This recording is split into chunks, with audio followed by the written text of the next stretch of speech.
What happens when a man who's been underestimated his whole life suddenly decides he won't be silent anymore? For years, Curtis Miller lived peacefully on the land his family had owned for generations. But to his new neighbors, that land was nothing more than a prize waiting to be stolen.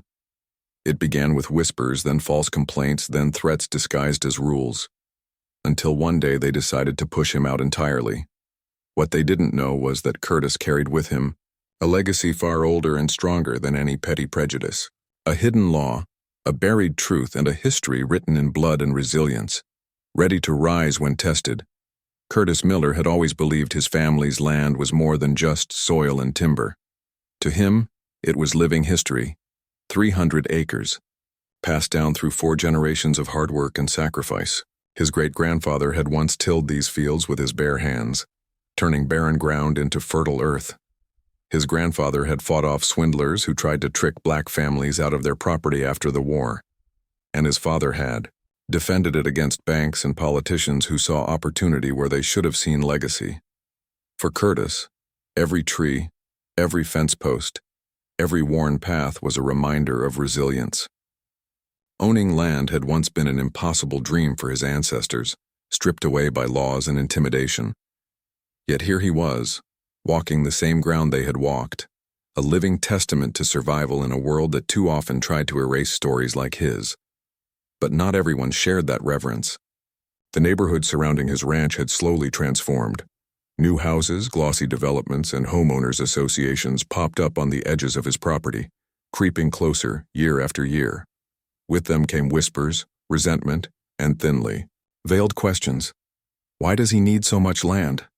Wouldn't it be better if we built here instead? At first, Curtis ignored it. He had weathered storms before. But soon the concerns turned into letters, the letters into citations, and the citations into menacing visits from self-appointed enforcers. His mailbox was smashed more times than he could count.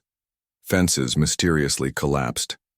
Livestock wandered off after gates were left open. It was clear this wasn't random. This was pressure. What Curtis didn't know yet was that these petty acts were only the beginning. His neighbors believed they had the power to force him off the land. But Curtis carried something they could never take from him. A family secret, buried deep in history, written in law and strong enough to shake the very foundation of their arrogance. It started small, almost subtle.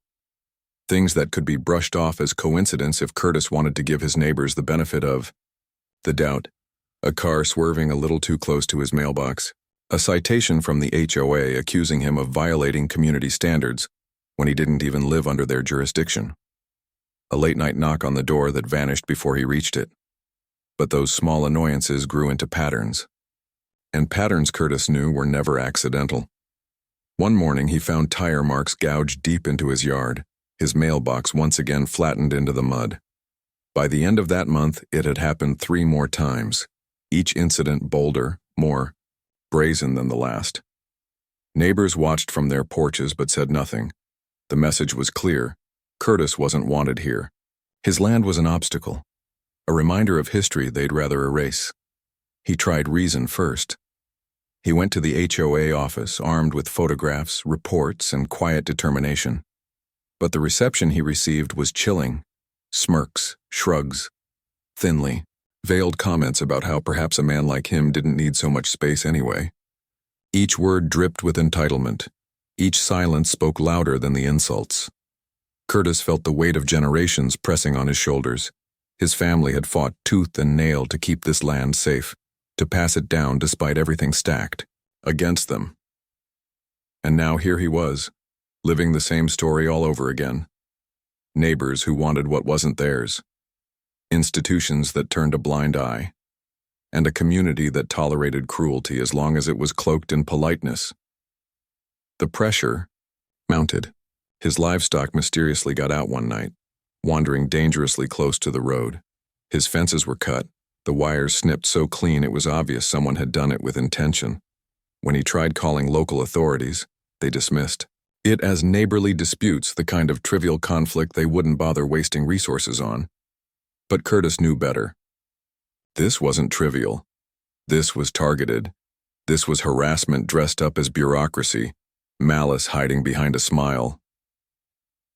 By the fifth time his mailbox was destroyed, he had stopped repairing it with simple replacements. He realized he was playing a losing game, patching up damage only for it to be torn down again. And worse, each time it happened, it chipped away at his dignity, as though his very right to belong was being run over along with that mailbox. That night, sitting on his porch, under a wide, starless sky, Curtis thought about his ancestors, about his great-grandfather who had stood guard with nothing but a lantern and a shotgun, about his father who had refused to sell even when banks threatened foreclosure. They had endured storms far greater than this. And they hadn't endured just for him to give up now, so Curtis made a choice. If they wanted to test him, he would answer. Not with anger, not with violence, but with resolve and ingenuity. He began researching. He pored over county laws, studied property rights, and even dug through old building codes. The more he read, the more he realized the system had gaps. But it also had protections if you knew where to look. Curtis wasn't going to fight them on their terms. He was going to fight them on his. He designed something unshakable, a symbol of resilience they would never expect. He started gathering materials, steel posts, reinforced concrete, heavy bolts. Piece by piece, he began to build not just a mailbox but a message. One they couldn't silence, one they couldn't smash, one that would force them to reckon with the fact that he was not going anywhere. And deep down, Curtis knew this wasn't just about protecting his property anymore. It was about protecting his place in a world that constantly tried to shove him aside. It was about making a stand, quietly but firmly, the way his family had always done. Because sometimes, the fight for dignity doesn't happen in courtrooms or headlines. Sometimes it happens right at the edge of your driveway with a mailbox that refuses to fall. The morning of the showdown began like any other. The sun was just breaking through the clouds, the air heavy with the kind of stillness that comes before a storm. Curtis sat on his porch with a cup of coffee, watching the road in the distance, his newly built mailbox standing tall at the edge of his property. But this wasn't any ordinary mailbox, it was a fortress. Reinforced steel buried deep into the ground, a concrete foundation that could withstand almost anything, and a solid, metal frame designed with the precision of a man who had studied every possible angle of attack. For days, neighbors had whispered about it. Some scoffed, calling it overkill. Others admired it in secret, knowing deep down they wished they had the courage to do the same. And then there were those, the self-appointed HOA cops, who saw it as a challenge, an insult to their authority. They weren't going to let him get away with it. It happened fast. A black SUV rolled down the street louder than necessary, its tires crunching against the gravel like a warning. Curtis didn't move. He didn't need to. The SUV swerved deliberately, its driver smirking, aiming once again for the mailbox he thought would fall like all the others. But this time, the crash wasn't what they expected. The sound echoed through the valley, metal colliding with immovable steel. The SUV's hood crumpled instantly, glass shattering as the front end folded like paper. The mailbox didn't budge, not an inch. It stood there, gleaming in the sunlight, unbroken and unmoved, while the so-called enforcers stumbled out of their wrecked vehicle in disbelief. Neighbors poured out of their homes, drawn by the sound, their eyes wide at the sight before them. Whispers turned into gasps. Some couldn't hide their satisfaction, finally seeing the bullies get what they deserved. Others muttered nervously, worried about what would come next. The HOA cops shouted, pointing at Curtis, threatening lawsuits, arrests, anything to save face. But their words rang hollow against the undeniable truth sitting right in front of them. They had been beaten, not by violence, not by force, but by resilience, ingenuity, and a man's refusal to be erased. Curtis didn't need to say a word. He simply stood, hands in his pockets, as the scene unfolded, a living reminder that dignity, once defended, becomes stronger than any weapon used against it. And in that moment, the balance of power shifted. The mailbox had done more than stand tall. It had crushed their arrogance and left their authority shattered on the side of the road. The crash sent ripples through the entire community, But what followed was even louder than the sound of metal crumpling against steel. For the first time, Curtis wasn't the one on the defensive. Those who had tormented him were now exposed, humiliated by their own arrogance. The image of the wrecked SUV and the untouched mailbox spread like wildfire through whispers, phone calls, and even local chatter online. Within days, the story was no longer just about Curtis and his mailbox. It became a neighborhood spectacle, a heated debate dividing residents into two camps. On one side were those who had silently rooted for Curtis, people tired of living under the shadow of a self-appointed HOA police force. They praised his ingenuity, calling him a hero for standing up without lifting a fist.